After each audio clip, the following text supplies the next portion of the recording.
hingli ngay da nungai va harau va famnam de punshida tai vangi nungai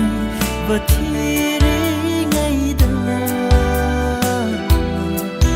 kauram le Krista magi nung shivadu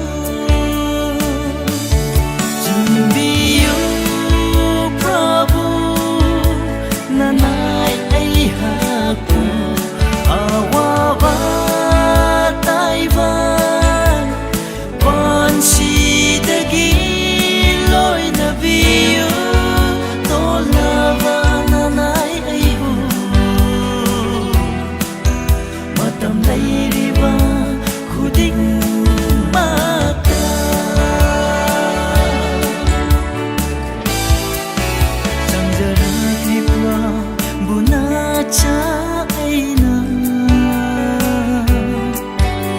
Shinbiyu pop selavana nai aibu Dinabiyu lum banai dava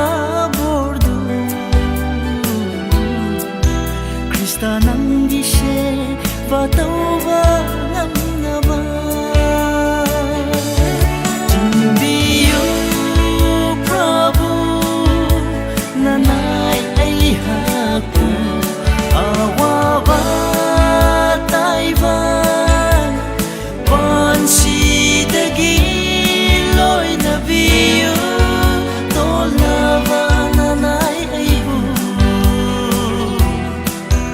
matam lairiba khuding maka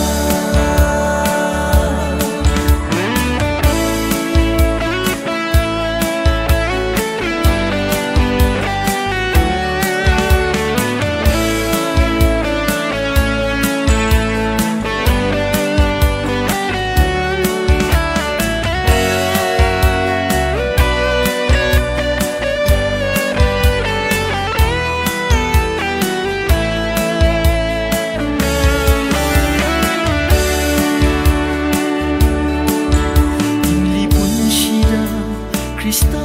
yaudana Fanglude intava punshi ai khoina